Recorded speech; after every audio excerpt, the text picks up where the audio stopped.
नमस्कार भाई सभी को, कैसे आप सब लोग। उम्मीद है कि सब लोग अच्छे होंगे, स्वस्थ होंगे और अपने आगे की तैयारी अच्छे तरीके से कर रहे होंगे। तो देखिए, इस वीडियो के अंदर हम बात करने वाले हैं इनकम टैक्स रिक्रूटमेंट 2026। जितने भी बच्चे 10th पास कर चुके हैं वो अप्लाई कर दीजिए इस भर्ती के अंदर। सिर्फ 40 मार्क्स का एग्जाम होगा। सिलेक्शन बहुत आसान होता है इन एग्जाम के अंदर। कोई किसी प्रकार की फीस भी नहीं लगेगी। आवेदन करना भी फ्री है। सेंटर गवर्नमेंट जॉब है, अप्लाई आप कर सकते हैं। पूरी जानकारी लेने वाले हैं। वीडियो को लाइक और चैनल को सब्सक्राइब कर लेना। आगे की भी अपडेट आपको हमारे इसी चैनल के माध्यम से दी जाएगी। वीडियो को एंड तक देखिएगा, आपको बहुत अच्छे तरीके से समझ में आएगा।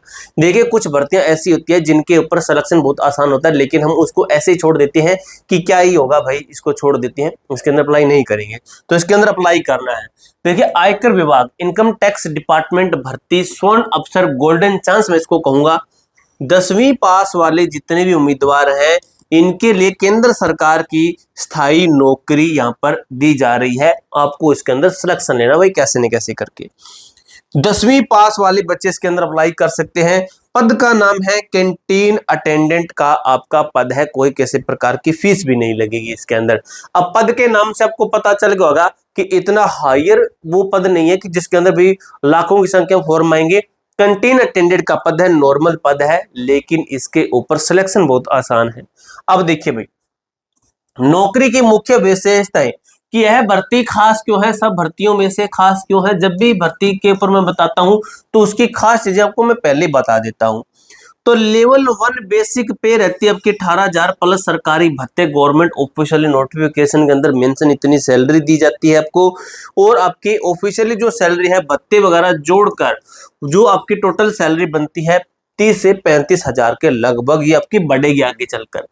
मध्य प्रदेश और छत्तीसगढ़ में पोस्टिंग रहेगी। आप मतलब पूरे भारत में अप्लाई कर सकते हैं, लेकिन पोस्टिंग करनी होगी आपको मध्य प्रदेश या फिर छत्तीसगढ़ के अंदर आपको जॉब करनी रहेगी। सभी के लिए है, किसी भी राज्य के पुरुष और महिला उम्मीदवार इसके अंदर अप्लाई कर सकते हैं, लेकिन शर्त यह है कि आप मध्य प्रदेश या फिर छत्तीसगढ़ के अंदर जॉब करने के लिए तैयार है या फिर नहीं है। शून्य, कोई किसी प्रकार की इसके अंदर फीस नहीं लगेगी, बिल्कुल फ्री आप आवेदन कर सकते हैं। अब चलते आगे। तो देखिए, पात्रता क्या चाहिए क्या नहीं। आप इसके अंदर फॉर्म भर सकते हैं या फिर फॉर्म नहीं भर सकते, तो इसके लिए एक एलिजिबिलिटी होती है। तो देखिए क्या चाहिए। सबसे पहले ये देखते हैं कि क्या बिल्कुल नहीं चाहिए। तो देखिए, अनुभव, फ्रेशर्स का स्वागत है, कोई पूर्व अनुभव नहीं चाहिए। काफी सारे बच्चे सर एक्सपीरियंस मांगते हैं ऐसी पोस्टों के अंदर। नहीं भाई, इन्होंने मना कर दिया कि एक्सपीरियंस नहीं चाहिए हमें। काफी बच्चे कहते हैं सर ऐसी पोस्ट के लिए टाइपिंग आनी चाहिए, कंप्यूटर सीखा होना चाहिए, लेकिन ये कह रहे कोई टाइपिंग टेस्ट नहीं होगा। कोई कंप्यूटर स्किल आपके पास में है या नहीं है तो वो हमें कोई प्रॉब्लम नहीं है। सॉरी भाई। आवेदन फीस, किसी भी वर्ग के लिए कोई शुल्क नहीं है। ये कह रहे हैं कि कोई फीस भी नहीं लगेगी। काफी सारे बच्चे फीस के चक्कर में फॉर्म नहीं भरते हैं, तो वो भी फ्री कर दी है। अब क्या चाहिए, ये चीजें होनी चाहिए आपके पास में। तो कम से कम 10वीं पास आप होने चाहिए किसी भी मान्यता प्राप्त बोर्ड से। कितनी मर्जी परसेंटेज से आप 10वीं पास है। 12वीं ग्रेजुएट भी आवेदन कर सकते हैं। अगर आपने 12वीं कर रखी है तो भी अप्लाई कर सकते हैं, ग्रेजुएशन कर रखे तो भी अप्लाई कर सकते हैं, 10वीं कर रखा है सिर्फ तो भी अप्लाई कर सकते हैं। सही ऑनलाइन फॉर्म, अंतिम तिथि से पहले पंजीकरण। ये कहते हैं कि फॉर्म सही भरना ये हमारी एक शर्त भी है, क्योंकि फॉर्म बहुत बच्चों का रिजेक्ट होता है। नाम की गलती के कारण, पिता माता पिता का नाम, एड्रेस है, कोई भी मेल वगैरह आप गलत डाल देते हैं, अपनी फोटो है, सिग्नेचर गलत डाल देते हैं, तो उसके लिए क्या है कि ये फॉर्म रिजेक्ट कर देते हैं। तो उसके कारण ये कह रहे हैं कि आप फिर इस भर्ती से सीधे सीधे पहले ही बाहर निकल जाते हैं, आगे कुछ बचता ही नहीं है। इसलिए फॉर्म को सही डालना भाई। नेक्स्ट पॉइंट कहता है कि आपका काम क्या होगा। कैंटीन अटेंडेंट की दैनिक जिम्मेदारियां क्या है, आपको काम क्या करना होगा। तो मेरे भाई ये कह रहे हैं कि आपको साफ सफाई करनी होगी, कैंटीन क्षेत्र और उपकरणों की स्वच्छता बनाए रखना होगा। लेकिन इतनी भीड़ वाला एरिया नहीं होता है, नॉर्मल होता है। आपको भी पता है कि इनकम टैक्स डिपार्टमेंट के अंदर कितने ही लोग होंगे, ठीक है। तो क्या ही हो जाएगा वहां पर भाई। देखिए, ये प्रोफेशनल नौकरी है, वो नहीं है कि मतलब भी आपको बिल्कुल बिल्कुल भी वो उसी लेवल का रखें, नहीं। हाइजीन, खाद्य सुरक्षा, स्वच्छता मानकों का पालन करना।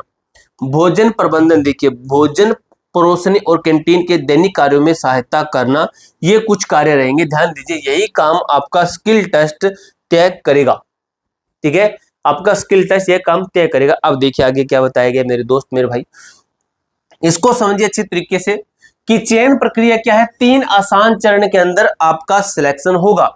जैसे कोई भर्ती आती है तो कुछ भर्तियों के अंदर पहले एग्जाम होता है, कुछ भर्तियों के अंदर पहले फिजिकल होता है, बाद में एग्जाम होता है, किसी के अंदर सीधा डॉक्यूमेंटेशन होता है, किसी के अंदर इंटरव्यू होता है, किसी के अंदर सीधा बुला लिया जाता है। आपके 10th बेस के जो मार्क्स होते हैं उनको देकर उनके आधार पर आपको सिलेक्शन दिया जाता है। तो इस भर्ती के अंदर जो सिस्टम बनाया गया वो ये कहते हैं कि हम 10वीं के अंकों के आधार पर शॉर्ट लिस्टेड करेंगे। अब काफी सारे बच्चे ये कह रहे हैं कि सर क्या यहाँ पर हम 12वीं लगाएंगे, ग्रेजुएशन लगाएंगे, क्या हमें एक्स्ट्रा मार्क्स मिलेंगे? तो देखते हैं लिखा गया है नहीं। एक सीट पर 40 उम्मीदवार, कुल 280 उम्मीदवारों का चयन लिखित परीक्षा के लिए होगा। यानी कि एक सीट पर 40 उम्मीदवार, कुल ये कह रहे हैं उम्मीदवार, कुल एक सीट पर 40 उम्मीदवार, कुल 280 उम्मीदवारों का चयन लिखित परीक्षा के लिए होगा। ठीक है, ये कह रही है कि एक सीट के लिए 40 उम्मीदवारों को हम बुलाएंगे। अब जितनी सीटें हैं यानी कि 40 गुना बच्चों को हम बुलाएंगे आगे के लिए। आगे का स्टेज कौन सा है? आगे का स्टेज है आपका एग्जाम, आपकी परीक्षा होगी। परीक्षा के लिए हम 40 अंकों की वास्तविक परीक्षा, ठीक है, 40 अंकों का पेपर होगा। इस पेपर के लिए आपको 40 गुना कैंडिडेट को ये कह रहे हैं कि हम बुलाएंगे, 40 गुना कैंडिडेट को बुलाएंगे। 40 गुना के अंदर आने के लिए आपके 10वीं के अंकों के आधार पर शॉर्ट लिस्टेड किया जाएगा।